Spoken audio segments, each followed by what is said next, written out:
This amazing episode is brought to you by the legends at the New Home Electrical Specialist. Go and have a chat with Alan and the team. They are the experts in new home electrical, and they work with some of the biggest and smallest builders all around Queensland. Go and check them out. It's tnhes.com.au, or just look them up on Instagram, LinkedIn, or all the socials and have a chat with Alan and the crew. They're going to make your life a fair bit easier.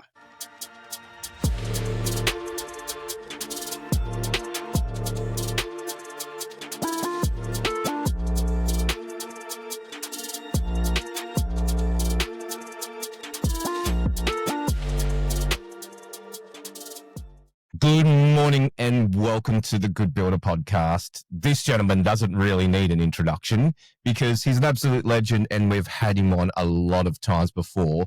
But just to give him a very brief introduction, I haven't gone into this for a little while. I actually worked with Dan in a previous life, one of the best builders around. I know he's not a builder anymore, but he's one of the best builders around. He's one of the best businessmen around, and he is one of the best mentors around because I bounce so much stuff off him at the moment. It's not funny. So, mate, welcome Dan from 1,000 Feet Deep back to the Good Builder podcast. How are you? Going well, mate. Thanks for that generous introduction, mate.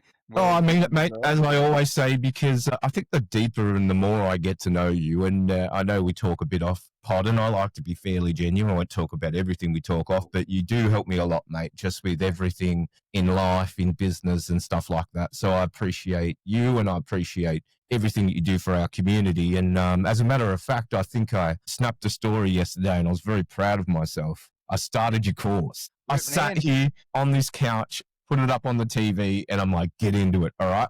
And I was like, just take 5 minutes, all right, Dan? You know, because we all get very busy and everybody out there knows this is a startup, and they saw me on a yacht yesterday and I'm always running around doing stupid things and I'm very busy seeing what's going on in the industry. But I went, nah, I'm going to take an hour and a half and just sit here and develop myself, just better myself. Bugger everyone else in the world. It's about me for an hour and a half. And I switched on your video, and from the first video on there was the overview of the hand, head, heart course, but in that first thing around leadership and setting up your business the right way, from that first video, mate, I was just into it. And as a matter of fact, I got so into it that I finished the first module, and we will be catching up next week on my answers and where I'm at. I've learned a lot about myself, and I was nearly late for the Glenville Homes yacht lunch because of you. Joe, that's good, mate.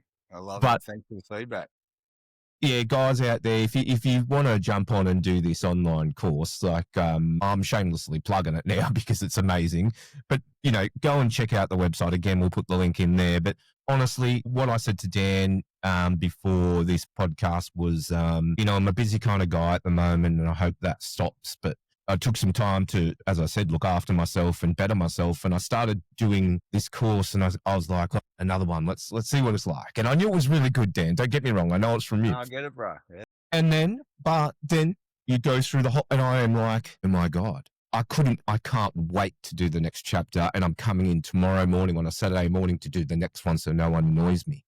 And I've only got a few phases to go through.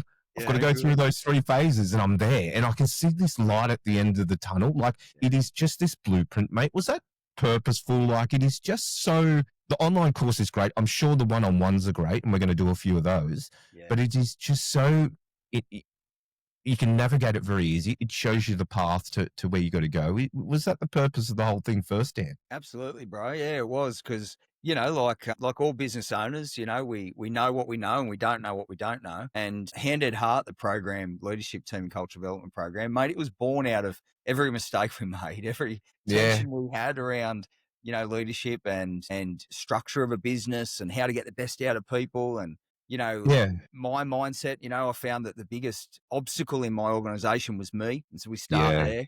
And then we wrestle with time every single day. And so we deal with that. And then, you know, purpose around mission, vision, core values and rallying the team, we deal with that.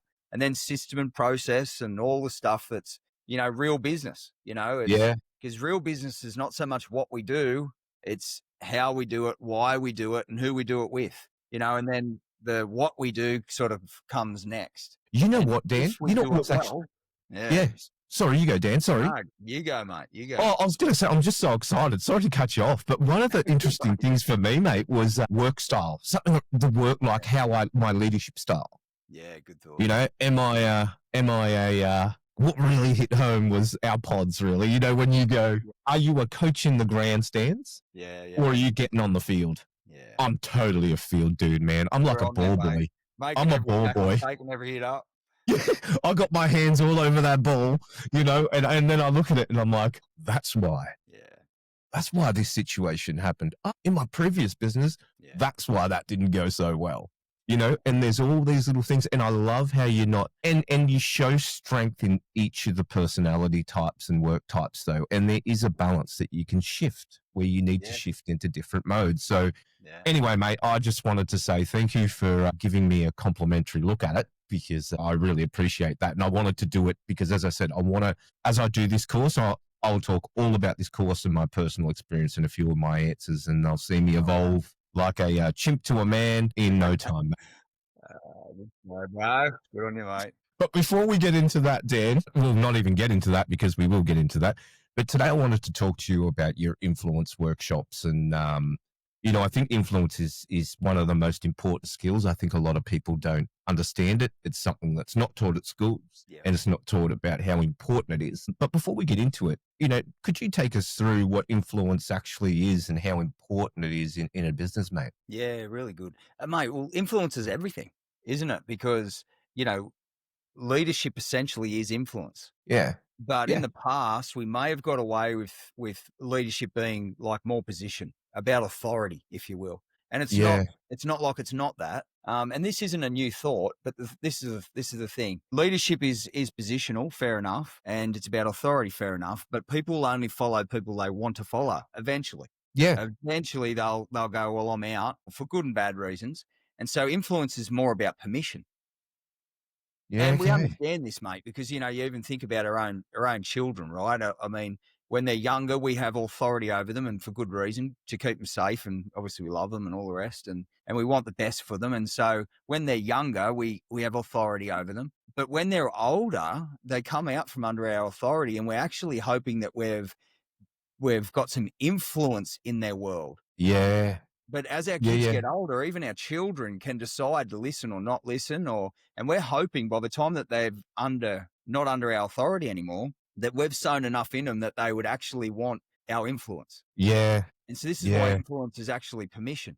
And so when we think about influence as a in a workplace, it's actually permission to lead. It's deeper than just authority or position. And the thought is that, you know, well, this is how we define influence. We define influence as leadership is influence, influencing people and outcomes towards desired results. Yeah. Yeah. If you own your business and you can't influence outcomes, you're going to be spinning your tires. And mate, I've talked about this a lot, but that was the first couple of years of me in business. I just couldn't influence the outcomes I wanted, you know, and it was a lot of that was because I hadn't developed my team and I didn't have their trust yet. Yeah. Wow. So actually, Dan, so these workshops that you're running at the moment, actually, I think I got so excited about your hand, head, heart stuff. I forgot to mention these, but Dan's running a bunch of these influence workshops, which have been sold out and you know, teach all about this. Within this, and I saw a little bit within the course I was doing, and you just mentioned and defined what influence is, and I loved it. What are the sort of, you talk about in this course that I'm doing, the 6 leadership sort of styles that sort of influence things and what they are.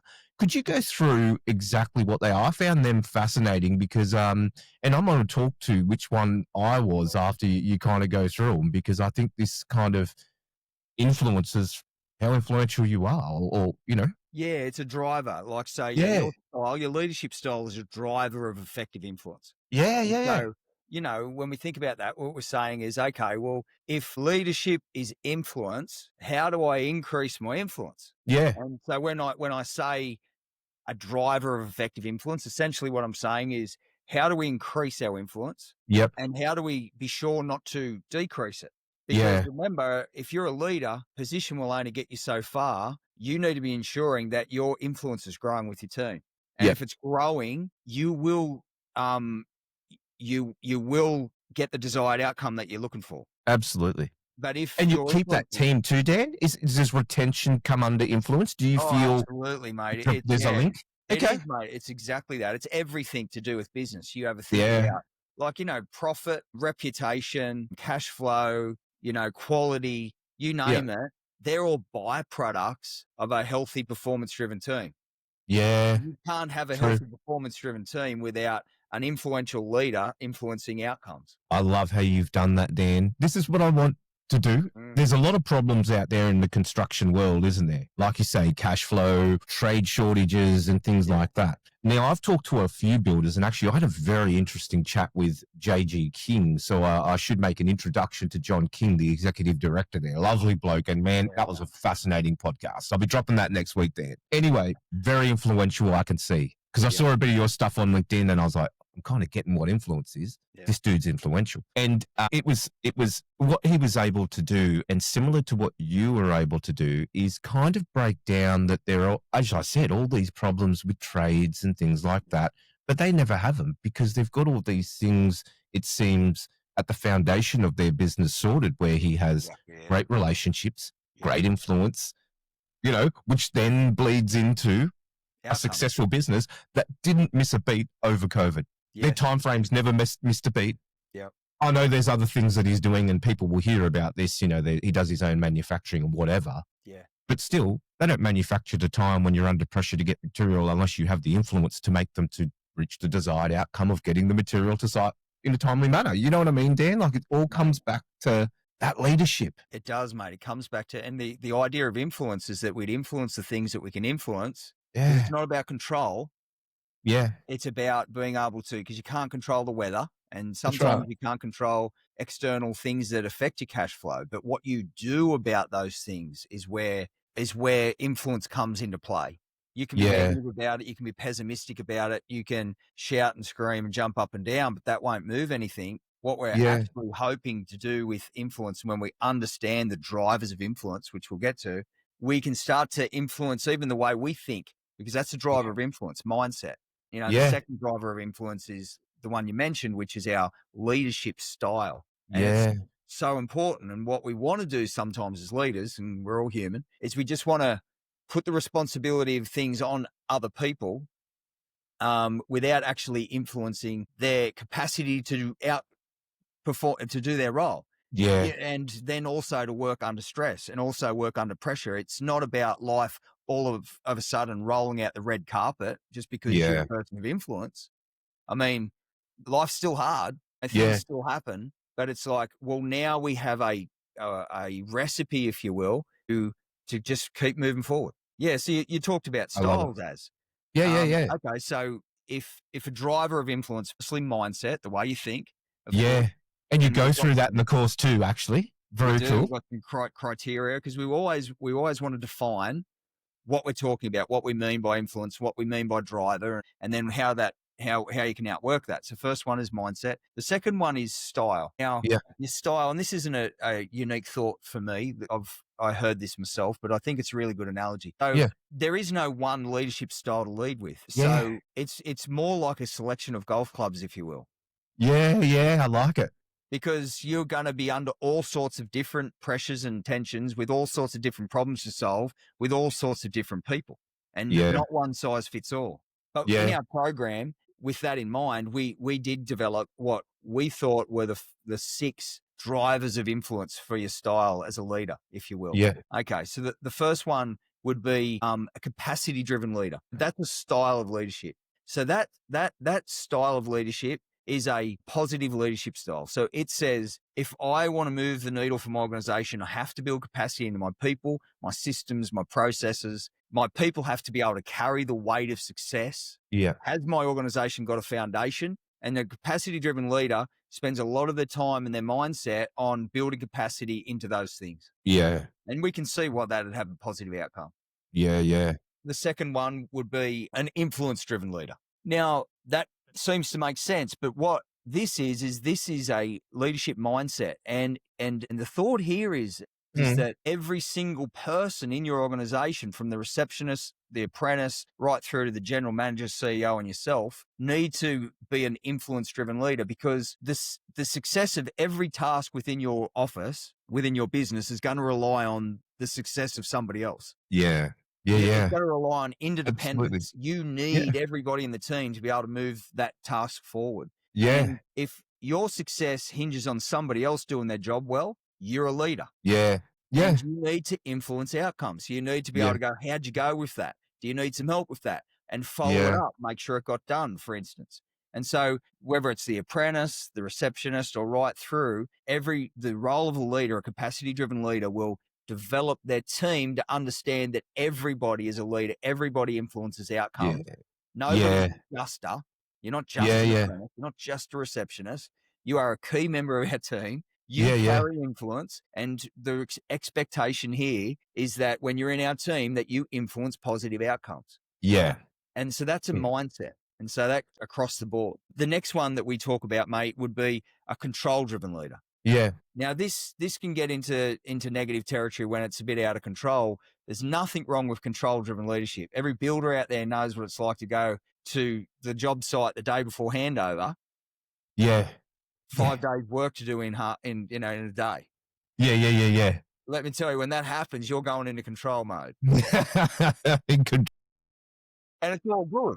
This is the thought. If you're in control mode, control-driven leader all the time with your team, firstly, your team's going to be heavily reliant on you. Yeah. You're not going to empower them to make decisions for themselves, which means they'll be further reliant on you. Yeah. And you'll burn them out. Yeah.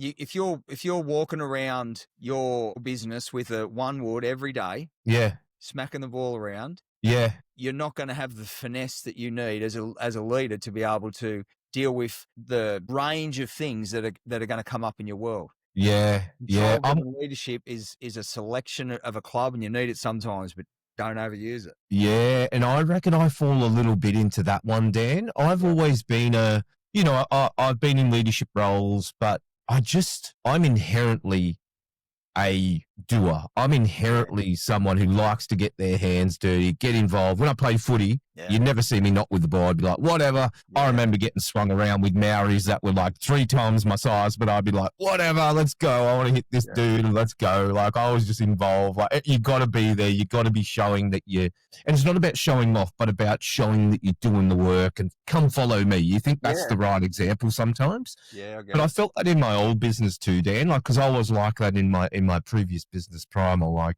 and of course, some clients that you work for, the more you give, the more they want. Yeah, mate. So you're getting hands on as well with them, and and then you're getting more involved, and you're getting more involved, and then a squeaky wheel's over there, and a squeaky wheel's over there, and you rely on everything, and then you sit back and you go, why is everything coming to me? Why is everything coming to me?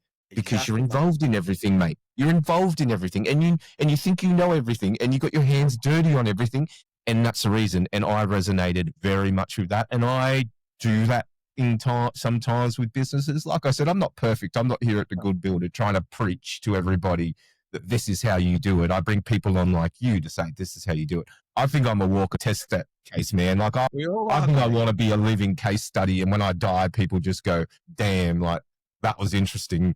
Probably don't do it like that bloke, but this is why, I want to be open, because it does. And I remember I had a fantastic, Janae, I'll give a shout out to Janae, who listens to the podcast. And she was my general manager at Primal, and a lovely lady. And I worked with her at Mervac. And when I did, I said to her, I'm going to work with you again. This is how much I thought she was amazing. And so when I went to GJ's, I couldn't get her in the Queensland state office, but I brought her to Primal when I started my own business. The poor thing will never do marketing again. Yeah, wow.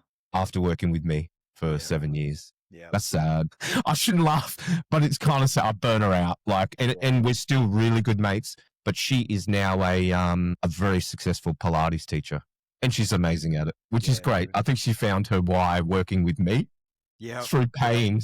She just went, there's got to be a better way. Yeah, mate. Look, it's funny, isn't it? Because no leader sets out for that sort of stuff to happen. No. And it sort of goes back to what we talked about at the beginning, because the first driver of effective influence is mindset. That's right. And the categories that we would break that down in as would be worker, manager, and leader mindsets. So Yeah. the easiest way that we've found to think about it. I shouldn't have skipped those because that was the first thing I went through, of course. Yeah. And I identified worker. Yeah. And the thing is that if you can address your mindset, so and I was the same. So I came into my building business as a tradesperson, and Yeah. as a supervisor. And so I Yeah. got, this is going to be unreal. I've got all the experience. I've got all the desire. We know how to get it done. Obviously, we I was a supervisor for that company for years, and well, let's hit the ground running. But I was a worker mentality. Yeah. And so what it meant was I solved every problem, put out every fire. I Yeah. wasn't developing my team. And then I looked That's around and fair. wondered why they weren't backing me up and helping me to achieve the goals. Yeah. Well, Yeah. because I thought influence was just, work ethic. Yeah. Well, it's not. It's not like you don't have a work ethic. You got to have a great work ethic. What you got to choose is what you're working on. Yeah. And we're going Yeah. to talk about core purpose a little bit later. What Yeah. we do in business and in, well, especially in business and for every builder out there, we need to look at our core purpose. Yeah. And when we're thinking about our core purpose, this is a question we ask. What is it that you do that only you can do? Yeah. Because while you're doing things other people can do, you're not getting to the things that only you can do. Yeah. Exactly. And see, I got into my business, and because I wasn't doing the things that only I could do, Yeah. and I was doing all the things that I'd created a team to do, Yeah. the high level business stuff wasn't getting done. Sales Yep. started to plummet. Yeah. Team weren't developed, which meant we always really pushed for quality. So we didn't get, it's not like we didn't get there in the end. And I think I've explained this before. The problem Yeah. was the pressure and the grind to get there. Yeah. Always, to your point, always tiring, and it was a grind. And so you burn people out. Now you mean to, but you've got no system and process. You've got no real workflow. You're No. doing things twice. And Yep. so everyone's under tension and stress. And then they start dropping off one by one. There's a staff retention issue. Yeah. And it all comes back to the fact that the worker mindset just is not a good way to lead. Yeah. You Yeah. can't lead like that because it'll burn you and your team out.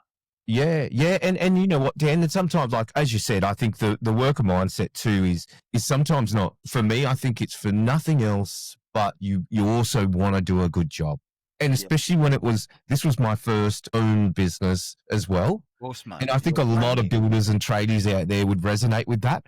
Like you get your own building business, like you said, and you're like, it's got to be perfect. So, I had web developers, but I'll jump in the website, tidy things up, and I'm like, what am I doing? Yeah.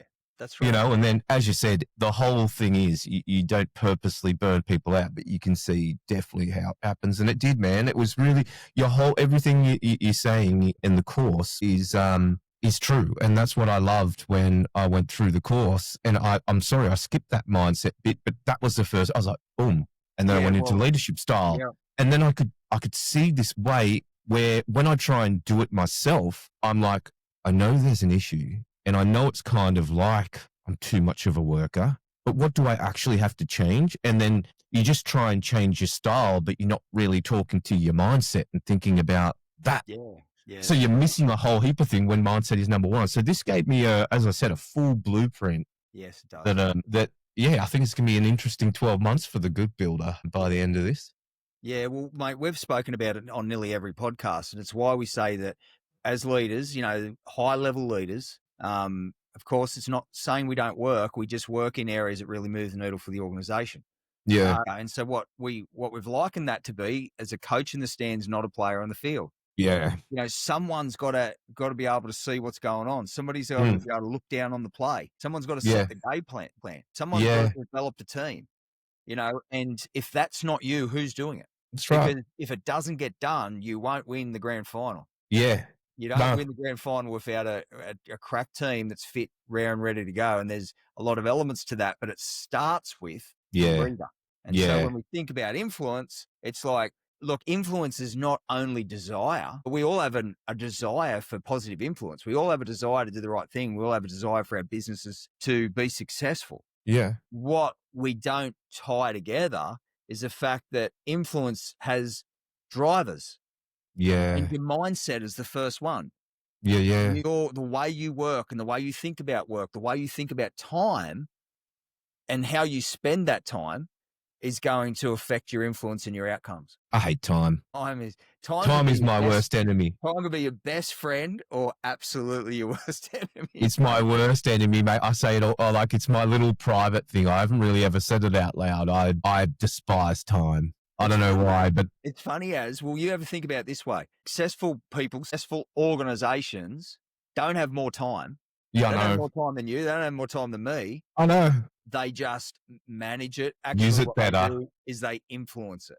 They influence time rather than time influencing them. And that's where I think I was going wrong too, because I was like blaming time for a little while there. In my old business, I'd be I like, haven't got enough time. I haven't got enough time. There's just not enough time. There's just not enough time. And then I'd see Elon Musk send a rocket to Mars, and I'd be like, "There's not. I don't have enough time to do this email." Yeah.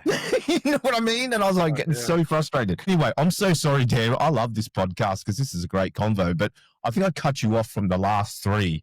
Let's get into it. Back into that. So we talked about styles. So we talked about mindset. Now let's get back onto styles. So styles is a selection. It's like not one size fits all. Depends on the person, the moment, the issue. Yeah, it's like a toolkit. So we talked about capacity-driven leadership.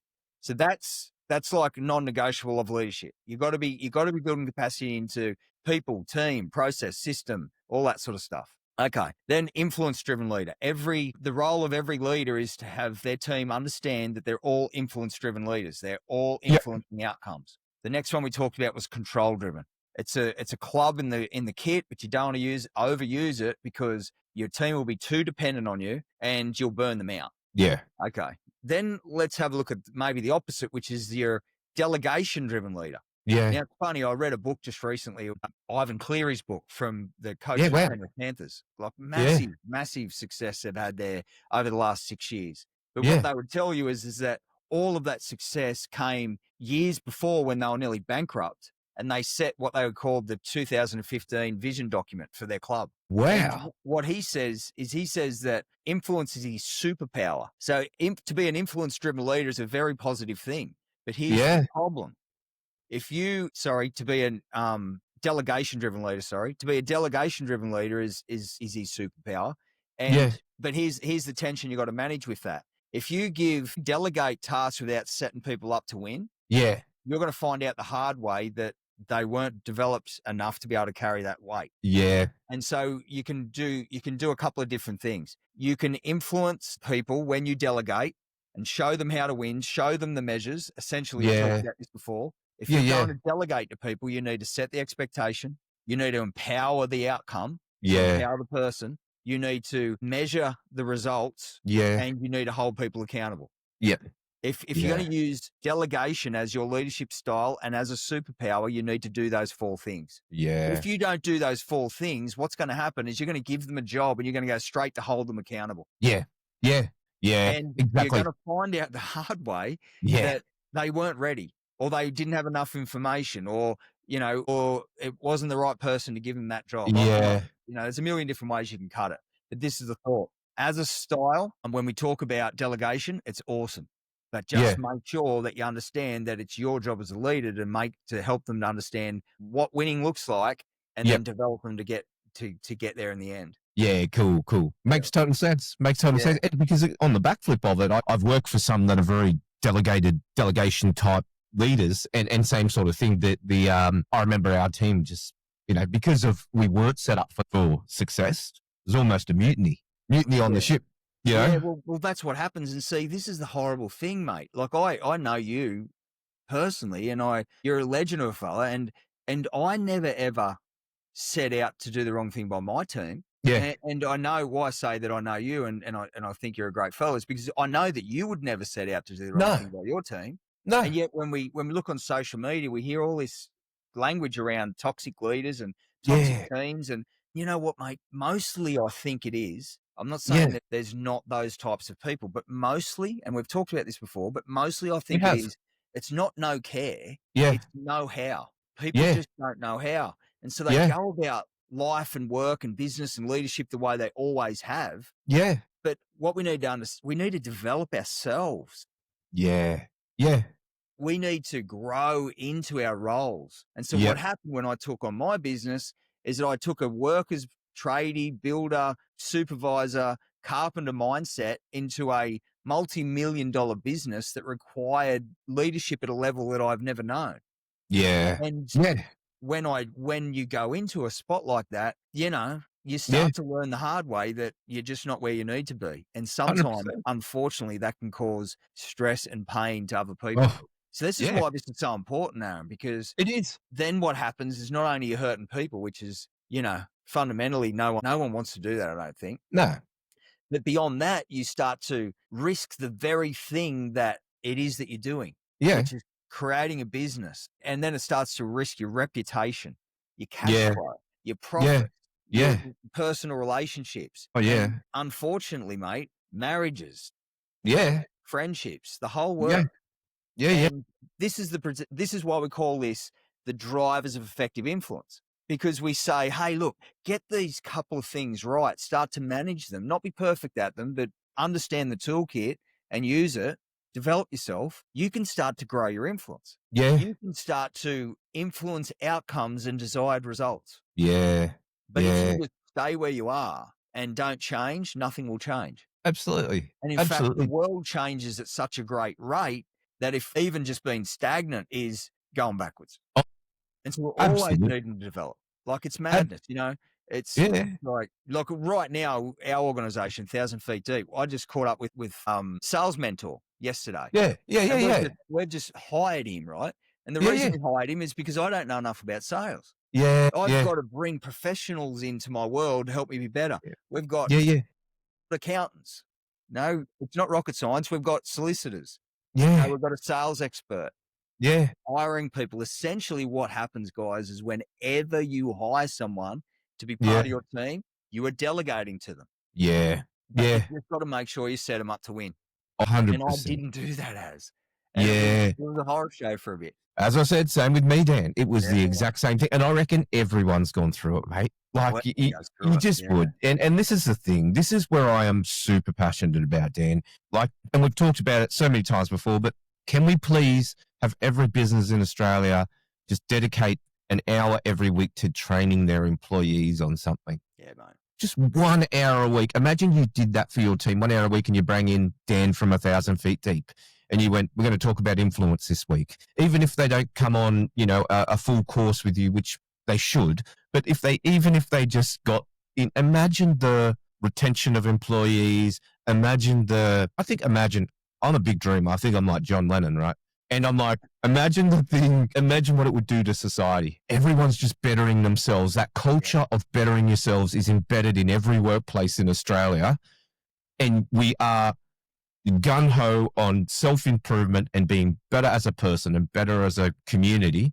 Wouldn't we just have a better world as well as businesses? It's just like, Mate, we really I don't know. Maybe I draw the longest bows in the whole world, but I'm just like, there's some simple things that businesses, like, rather than taking your boys out to the pub and getting them pissed, that doesn't help because you go home and you get in trouble. And I used to do that from your wife because you're drunk. Like, why don't you do a 1 hour course on leadership influence? Or like I said, just that 1 hour I took on that first phase of your course, Dan, just about mindset.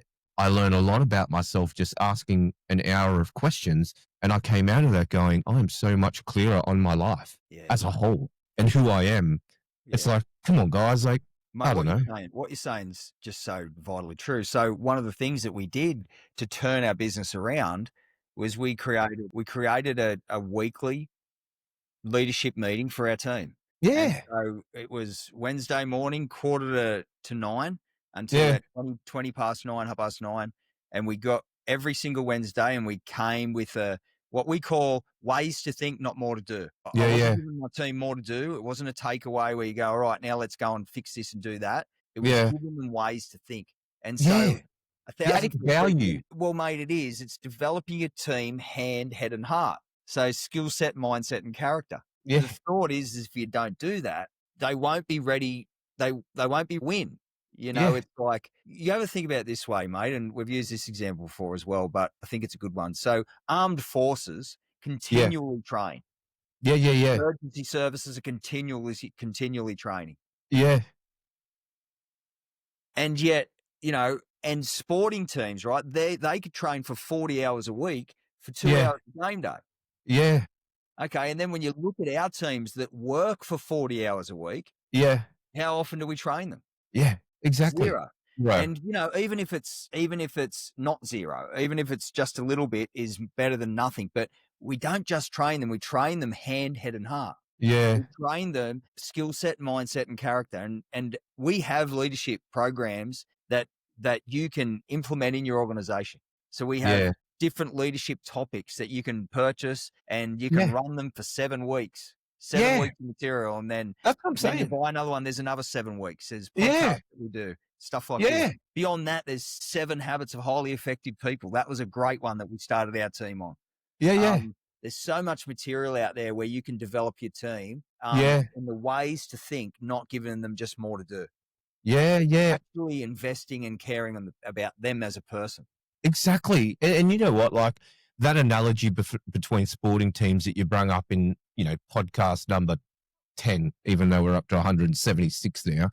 But like I've been thinking about it over the past few weeks and since doing your course, and you talk about it in one of these videos, you talk about the coach in the stands and who are you as a leader and all this sort of thing on your hand, head, heart video.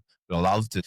And, I was like, and then I was thinking about the bond. So I still have friends that I played football with when I was 12 and 14, and we trained together and we developed together, and we kind of, you know where I'm going with this, Dan?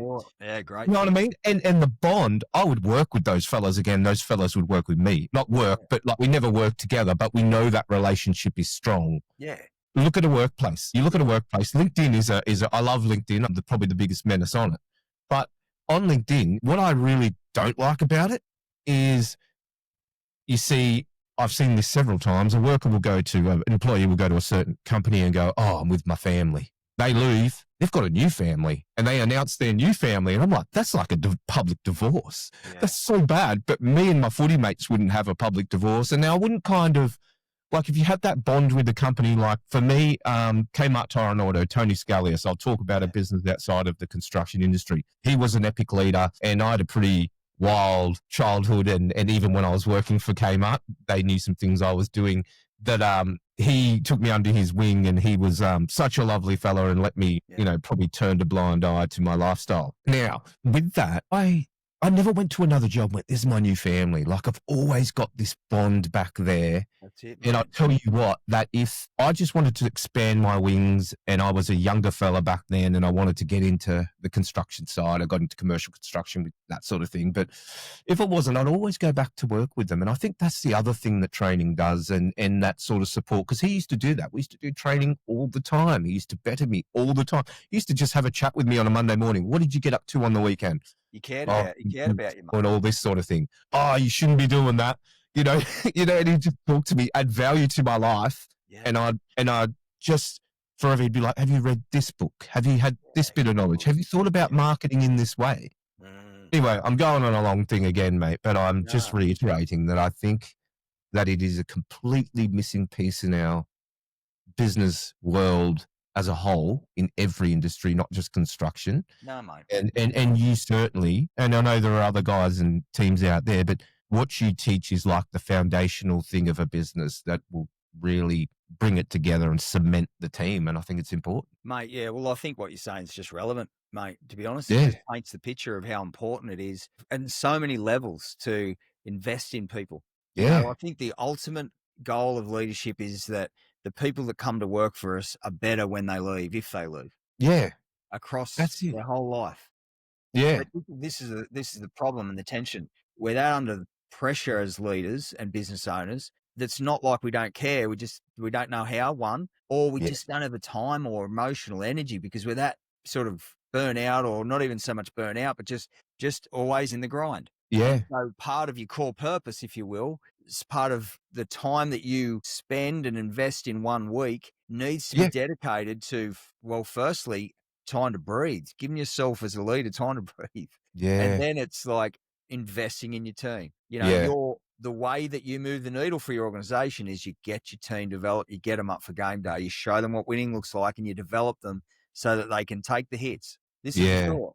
Your people will keep taking the hits and keep taking the run-ups. but sooner or later they'll ask, why are we doing this? Yeah. And if you haven't developed them, you haven't given them clear vision, clear purpose, if you haven't, if they don't understand why they're doing what they're doing, sooner or later they'll want to play for another team. Yeah.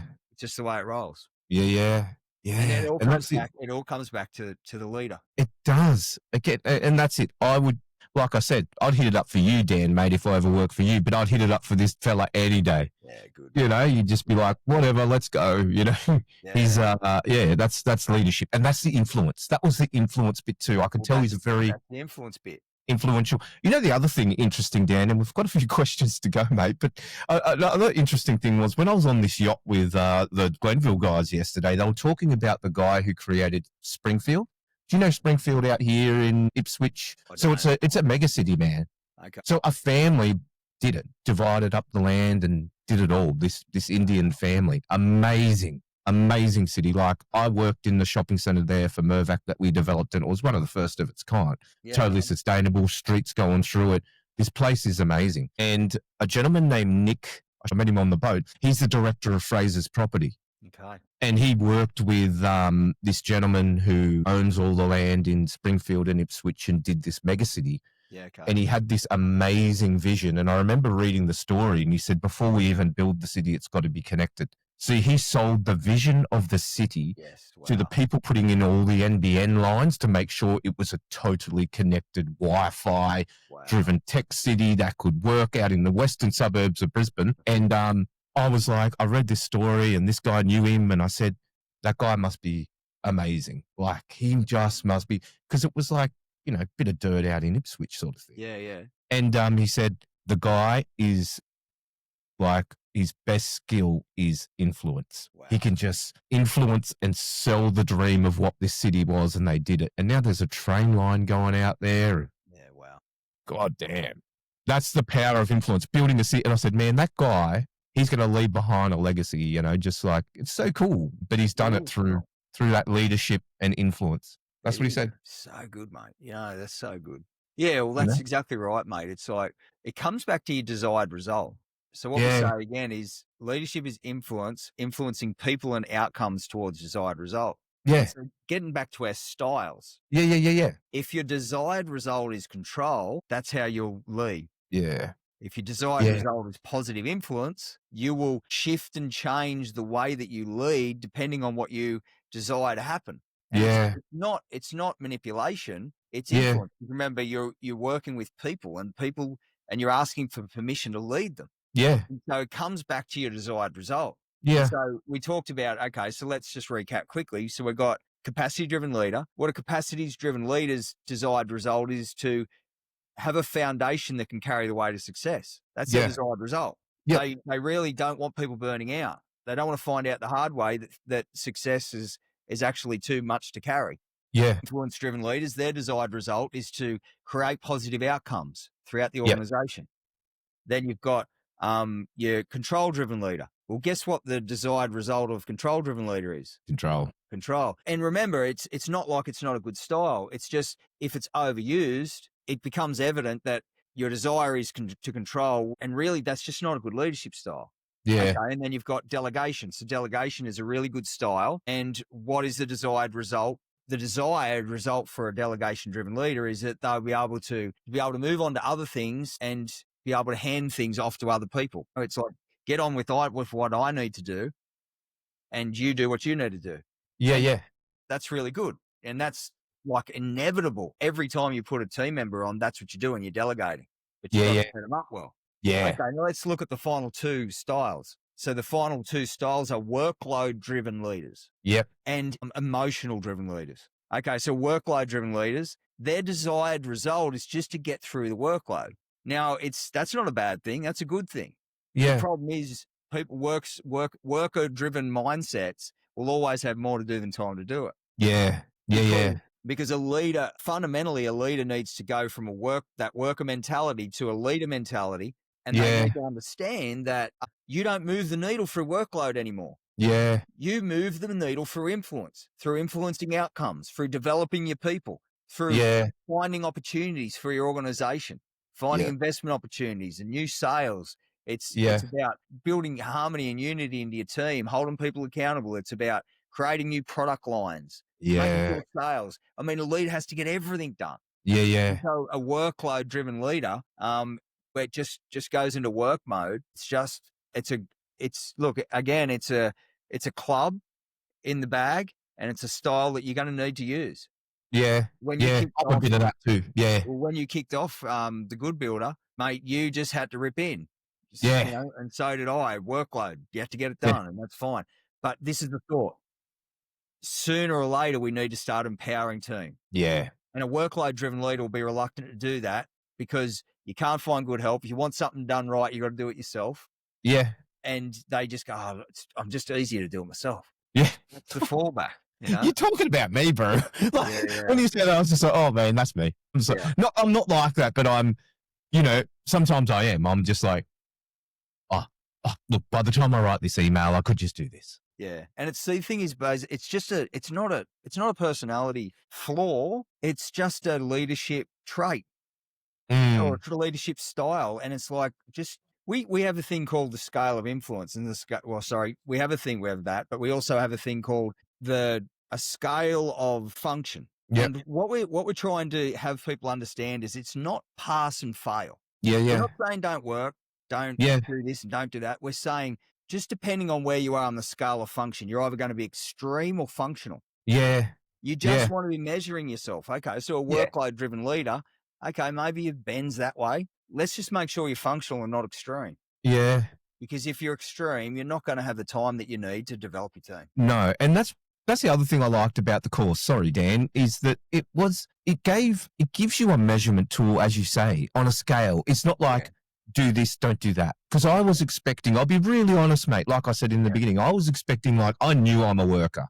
I'm a workhorse, man. Like, if I was a horse, I'd be one of them Clydesdales, and I'd just be ripping shit through a field, and I'd love it. And that's all I want to do.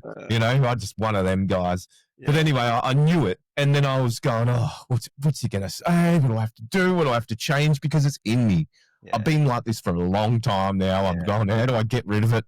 I'm going to have to take some magic mushrooms, I reckon, and get my brain reconfigured or something. But anyway, I was like... Reconfigure your brain. I don't know for positive reasons, but... Yeah, I know, probably not, mate. Yeah. But you know how they're doing all these studies nowadays, all these crazy stuff. I'm not getting into it, by the way. But I was like, oh, my, what is he going to tell me? What is he going to tell me? And it was like, that's okay. There's a time for this. Exactly what you're saying in this pod. And I really liked it, Dan. And what it did was give me an ability to go, okay, this is what I'm made up of.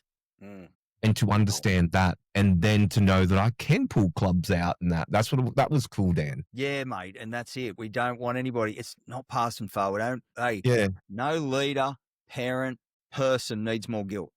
Yeah, you are who you are. I am who I am. People are who they are. That's a beautiful thing. Hey, we want to work with our strengths. Yeah, but there are some responsibilities that leaders have just innately. Yeah, and to be able to perform those, they need a toolkit, and they need time, and they need the right mindset, and they need the right style. Yeah. And so the last style that is in our list, of course. Yeah. Because I'm sure there's so many different styles out there, but these are the ones that we've identified. And the last one would be emotional driven leader. Yeah. And so an emotional driven leader, that's really important because we need to be able to inspire our teams. We need to feel the emotion of the things that is going on in our businesses. We need to hurt with people when they're hurting. We need to be able to understand what people are up to and feel stuff, and inspire. And some of the best leaders have been inspirational and emotional driven. The problem is when it's on the scale of function, when it's extreme, and your team members don't know which leader they're going to get from day to day. Mm. When things are going well, it's great. And when things are going poorly, everyone knows about it. Mm. And we fluctuate from being stable to insecure or over the top or aggressive or sullen or whatever it is. Hey, look, and you know what? We all get like it. We have emotions. That's the beautiful thing. It's not about don't do it. Yeah. Just be aware that if you're up and down and your people see it, that's going to affect your influence. Yeah. And people still love you for it. Like, it's not like when people leave, they don't leave because they hate the leader or necessarily or they hate the place. And people leave for good reasons as well as bad. It's not like, the best of places have people leave. Yeah. This is the thought, though. As a leader, we need to rely on influence. and our Yeah. influence needs to be growing, not shrinking. And Yeah. what we've talked about today are just some styles that we can be aware of and just to monitor. And the truth of the matter is if you're in that extreme version of all of those traits, Yeah. your influence is going to shrink. Yeah. People are, for whatever reason, are not going to want to, maybe they won't trust you as much. Maybe they won't want to follow you as much, but whatever it is, we're in control of that. And we have some tools now where we can go, all right, life's life, stuff, but this is how I'm going to handle it. Yeah, yeah. I would say to our community out there, I think that's a worthwhile exercise for them to get you in for, even just to identify what their leadership, even the disc profile stuff as well, which we can talk about. Yeah, we do that. But yeah, good. That's important. But like, you've got to, I think you've got to know who you are, and you've got to know who's within your team Yes, mate. as well. That's right. You know, it's just fundamental to it, Dan. It is. Well, mate, just another question. What traits do you see destroy influence the most? Yeah, good thought. Well, I'm really interested in this one. Yeah, it is interesting because, again, getting back to the drivers of effective influence, the drivers of effective influence, mindset, styles, and traits. Yep. And so we've talked about mindset, talked about styles, now traits. Okay, so there'd be lots, to be honest, but the ones that we deal with, the first one would be a disciplined versus ill-disciplined leader. That's a trait. Yeah. Yeah. Trait. And so it's like, you don't want to be a do as I say, not as I do leader. What if you're a mix? Well, this is the thing, I guess. I think I'm ill-disciplined in my life. Like I'm not. Okay, I'm ill-disciplined in when I work with my team. Ill-disciplined in the way I speak because the way I am now is the way I always am. But yeah, so not as in ill-disciplined, as in I don't get the job done, as in the way I dress sometimes, the way I speak, and this is I'm being really honest here. I'm not trying to be funny or anything, but I do sometimes wonder, does that impact my influence? Because I'll go to events now and people go, oh, there's Agile McCasual, because he's always casual. They call me Agile McCasual. And I'm like, does that impact my influence? Or is that a trait that impacts my influence? Or is that something that they just know me as? That's just me. I can tell you what I think about that. I think that's who you are. And so cool. We can make too much or not enough about discipline. You see, you're super disciplined, mate. You're up at ungodly hours at the gym. You're always doing it. So let's not make too much or not enough about discipline. So we want to remember, we want to be who we are. But this is what more the thought. As a leader, you don't want to say things and not follow through. Cool. You don't want to say you're going to do something and not do it, because the whole time you do that, you lose credibility. You don't want to change system and process and not stick to it. You don't want to go on to the next new thing without disciplining yourself to have the steps that you need to follow and follow them. You know? And then, if you say you're going to do something as a leader and you don't do it, then you just say, hey guys, this is the reason we didn't do it. So you discipline yourself to communicate. And there's some other forms of discipline as well. Like if you're always late to meetings, you can hardly hold your team accountable when they're late. So of course we're really just talking about operational things within a business. Cool. The way you speak, like your mindset, styles, and traits of discipline. We all feel like losing the plot when things don't go well. But we discipline ourselves because we know that we want to grow our influence, not shrink it. Nah, that's cool, Dan. No, I wanted to talk about that because we do get asked by, a few builders around this place as well, because like I talk to them and they're all, as you know, they're smart guys and there's some smaller builders, but they're like, I'm not a leader. And look at me, and I go, well, look at me. Well, I've been in white collar position in leaders. It doesn't matter what you look like. It doesn't matter. You might have a few tattoos or you're a bit more casual. I love how you define that. I think I do worry about it, as I said, but on the flip side, I can see, you can't change who you are, but it's actually the operational bit of, are you going to do the job? Do you actually do what you say? That is more important than what you may, Yeah. Well, the uniform idea, right? Okay, let's talk about that. If you're a leader and you're you're holding your team accountable to wearing a uniform and turning up looking sharp, and you came in with a singlet and stubbies, well, that's probably do as I say, not as I do. Nice example. A discipline trait. Like if you're in a workplace where it really doesn't matter and you don't care and they don't care, well, what's it matter? Yeah, cool, Dan. I guess the idea, you might say this concept is, you don't want to be a do as I say, not as I do leader.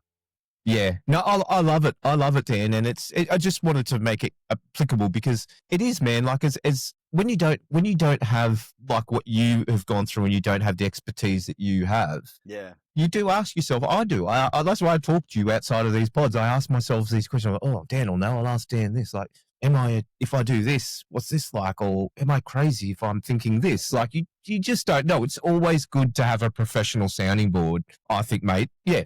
That was the other thing. So you do mindset, leadership styles, traits. And I think the next bit that I get into, and I'm just about to get into, Dan, I won't lie, I haven't got into it yet. I think it's phase 2, is the core purpose stuff. Yeah. So it's an extension of phase 1, but core Yeah. purpose. So- Before we get on to core purpose, do you want to finish off the other traits? Yeah. Sorry. Dan, No, go. let's do it. So your next trait, if you will, would be when we think about character versus charisma. And so what we're looking at there, mate, is Yep. and I read a book once, and he talked about, say, I think it was back in the 50s, the 40s, the 30s. Your word was your bond. You were respected by the decisions you made, the man you were, the way you treated your family, man or woman you were, and the fact that you could be a person of your word. Yeah. And then what's happened in the sort of 70s, 80s, 90s, now what's been birthed is this. It's more about charisma. It's more about personality. It's more about what you own, what you wear. So you're actually respected for things that are external and replaceable rather than internal and foundational. Yeah. And so this is a thought. As a trait, as a leader, you need your leadership and your organization to be built on character, not charisma. I love it. Charisma will get you so far. Character, you can build on character. You can't build on charisma. No. And again, we're not saying pass and fail. We're not saying have a great personality, be charismatic, be friendly, and be bubbly and over the top and all the rest of it. That's all great. But we need to be making sure that we're being honest. Yeah. We're people of our word. That we do the right thing by people even when it hurts. That we stick to the quality measures and stick to our standards, and that we're treating people well in our team and outside of our team. All of those things that are character. And you might say of character, and everybody would have heard this, is that character is your character is how you behave when no one's watching. Yeah. And so when we think about a leadership trait, that's super, super important. Yeah. Now, the next one we would think about would be your competence. Yeah. Hey, there is no cutting it. If you're a leader, you need to be competent. What you don't need to be is perfect. Yeah, okay. Yeah. Competence versus incompetence. If you're going to have a leadership trait, you have to be confident. Now, what I've found is that I'm pretty good at some stuff and not so good at other stuff. Yeah. And that's where I hire. Yeah. And my team knows where I'm not good. And I be honest about it. And I don't make any apologies about it. Yeah. Where it becomes an issue is not that we make mistakes, because that's not what incompetence is. Incompetence is when we continue to make them, cover them up, and don't own them, because your team sees that, and then a couple of things happen. They've got to drop their standard, or they've got to try to cover up your issues and problems and whatever. And it's the elephant in the room, and no one's talking about it. Yeah. You lead like that, you're going to shrink your influence. If you make mistakes, just own it and have your team own it. And if it's a consistent area because you're not strong in that area, don't work there. You're the leader, you own the business, or you're managing the business. Employ somebody that can do that job way better. Yeah. And then the last one, just to move us on, mate, is security-driven leader. Yeah. So when we think about traits, we need to be secure. Now, every single leader on the planet, as far as I'm aware, has insecurities. Every person has insecurities. It's not about not having them. Yeah. It's about not feeding them. Yeah. It's about not leading from them. Yeah. Because so how does this outwork? This would be, if you're an insecure leader, you're going to take the credit for things. You're not going to take the responsibility for things that are yours. Yeah. You're less likely 100%. to empower the team because you potentially feel threatened. Now, we all go through this. It morphs in lots of different ways to be insecure. And so essentially the way to combat that is just to act the opposite. Yeah. Just to be very complimentary when the compliment's due. Yeah. I think John Maxwell says it this way: a great leader takes a little bit less of his fair share of the credit. Yeah. And a little bit more of his share of the blame. Yeah. And when you don't feel like doing that, you just do it anyway. Yeah. That's what it is to not feed your insecurities. Hey, we've all got them. It's not pass and fail. welcome Yeah. to the club. If you work out of your insecurities, you're going to shrink your influence. Yeah, I love it. Can you recap those traits because I cut you off in that first one, Dan? No, So cool, mate. from So the top up. we're thinking about leadership traits, those things of a leader that are really going to grow your influence. Discipline versus ill discipline. We've got competence versus incompetence. We've got security versus insecurity. Yeah, We've got character versus yeah, charisma. yeah. Not I in that love it. order. I think I buggered the order up, but No, they were good, Dan. But that was the one that I went through recently. So I think when we do our meeting, we'll go through all of my findings about who I am and do all of that sort of thing. So that's going to be cool. Yeah. But yeah, this is what we're going to talk about, and that was the next bit that I'm gonna start doing tomorrow. And I know we're talking about your influence and influence workshops, but I think it all feeds into it. It's all integrated, and that's what I love about the course. But is your core purpose and finding your core purpose, Dan. So can you talk a little bit to that? How do you help leaders and how do you help businesses find their core purpose, and why is it important? Yeah, well, mate, it's good. We talked about it a little bit at the beginning. And so the question that we ask when we're thinking about a core purpose is this: what is it that only you can do? What is it that's going to really move the needle for your organization that only you can do? Yeah. And you know, depending on your mindset, styles, and traits, while you're working on things that other people can do, you're not getting to things that only you can do. Yeah. And that is a recipe for breakdown. Yeah. And so when we think about a person's core purpose or a leader's core purpose, what we want to do is we want to look at your week and we want to go, what activities in that week are going to drive the needle, move the needle for the organization and increase influence and drive results. Yeah. And then it's like being very disciplined around what you do and what you don't do. Yeah. And then we've got some criteria that we look into and we work leaders through that. We try to define everything as. Yeah. Oh, you know? It's fantastic. It's like, imagine you rocked up to a role and you just got the job and someone said to you, this is your core purpose. You know, I know like you've got to find it for you. This is what you're talking about in terms of leadership, but in terms of setting up a team for success, imagine you could do that. Imagine you gave a resume. I know I could have got 1,000 jobs. Now thinking back, I don't want to get a job anymore, but imagine I could go get it. If I did a resume and I handed in my resume and I said, my core purpose is, and I knew exactly what I was good at in the business I was going for and what I was going to do. You got that job. Yeah, right. That's it. You know what I mean? And then you discipline yourself to stick to it. Yeah, this stuff is powerful, Dan. Like the stuff you do is powerful. And why I love it is because it's not taught anywhere else. Yeah. Okay. But it's fundamental to everything. And it's everything you learned the hard way, mate. Because as a builder, I was sitting there at one stage. I remember it dawned on me in this one stage. It's crazy, I was sitting there dealing with maintenance issues, right? Like as builders, we know that one of our, what would you call it? One of the hardest things is to manage maintenance issues. Yeah. Now, I'm not talking about the worst of maintenance, just the upkeep. You know, you hand the house over, you got a 3-month maintenance period, you got to get that done. And then beyond that, something else happens. And then you build a lot of homes in a year and that all adds up. And so I'm sitting there and there was a fire I didn't want to start. And so I always tried to be on top of maintenance. And then it dawned on me one day, don't I actually hire someone to do this? Yeah. And so what I realized is I was working on an area that was important to me, fine. And I was working on an area that was important, fine. Yeah. But it wasn't my core purpose. Yeah. Yeah. And as much as it was a massive part of our business, it wasn't moving the needle for us moving forward as regards to sales and development of my team. And actually what was going to move us forward was that I empowered somebody else in that role to do it super well and left them to it.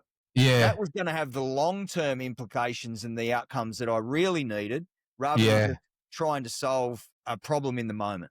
And so, like this core purpose was birthed out of my failure as a leader to do the right things. And then whilst I'm doing something that somebody else can do, I'm not getting to things that only I can do, and sales start to drop off or whatever else was really important to the business. Yeah. As I said, it's just so practical, so logical. I have one last question for you today, but guys, take a listen. I'm going to drop that pod around the first module of Hand, Head, Heart, and it was really cool. But if a builder or leader wants to become more influential, Dan, what would you recommend them do? And I know what I would recommend them to do. Yeah, and that would go 1,000 feet deep, get Dan in your business and have a chat with him.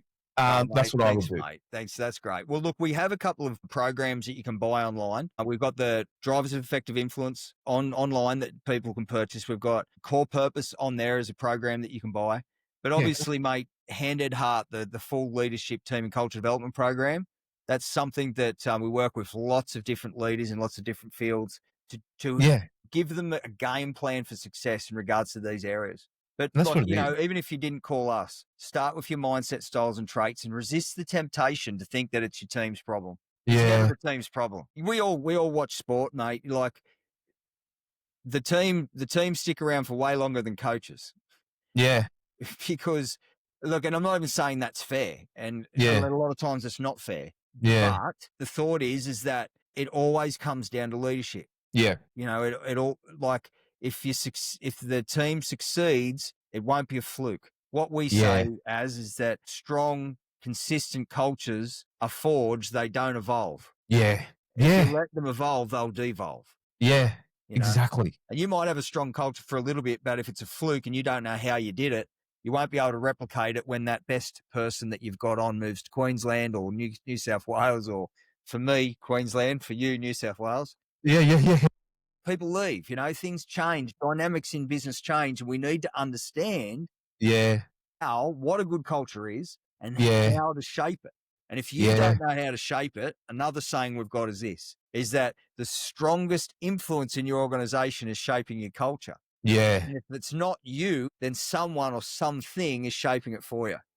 yeah, You 100%, don't Dan. want that, mate. You don't want that. No, And so this no, stuff's really important, not because we teach it, but it's like important for all the reasons we've spoken about today: profit, yeah, cash flow, reputation, yeah, desired results, yeah, friendship, marriage, family, the whole lot. Look, I mean, we put everything into this as yeah, organizational leaders. And it's 100%. And Dan, you know what? to the line. And just day to day as a team. As Yeah, I mate. said, I think you're just going to have a stronger, more connected team that will do So good. anything for each other. And that's what I loved. You know what? I don't regret anything in my life. But if I could look at a career move that I shouldn't have ever made, I wouldn't be sitting right here right now. But I would have never left, Kmart with Tony Scalias if I didn't want to spread my wings, to be honest with you. It was amazing, mate. Every day I went there, I felt safe. Yeah, I think I've talked about on the podcast. I've mucked up a ad over a weekend. And you know what? I walked in the next week and they're like, we got you back. It's all good.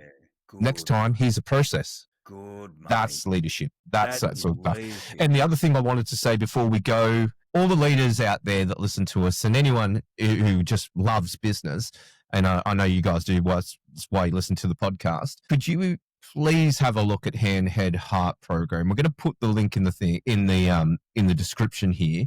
And you've got time over Christmas. You've got 3 weeks over Christmas. If you can just dedicate one day to bettering yourself, you're going to come back a better leader. You're going to come back with a better game plan. Wow. And you're going to have the time to do it and actually dedicate to it. And that's what I'm going to be doing over Christmas, Dan. Like, I'm going to be finishing, I reckon I'll finish it before Christmas, and probably do it again and go back through it and refresh it. I don't know, mate, but I think the time I use Christmas a lot for self-improvement. I know that sounds funny, but it's when the construction industry goes quiet. And so I'm a meditating monk. I'm like out there reading every day. I'm doing stuff like that. And I always feel better and I'm energized for the year ahead.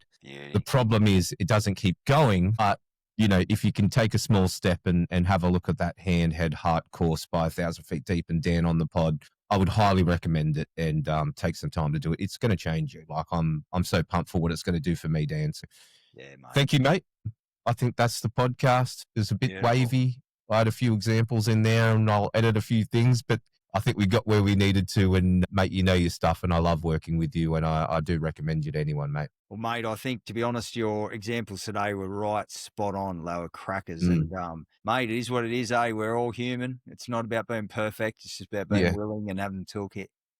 Yeah, it is, mate. And that's why I gave the examples, because what you teach is real and it applies to real life really easy. It got me thinking about a whole heap of stuff. So, as I said, recommend it to anyone out there. Take a bit of time over Christmas and improve yourself. I think that's a good thing to do. Give yourself a Christmas present. See you later. Good on you, bro.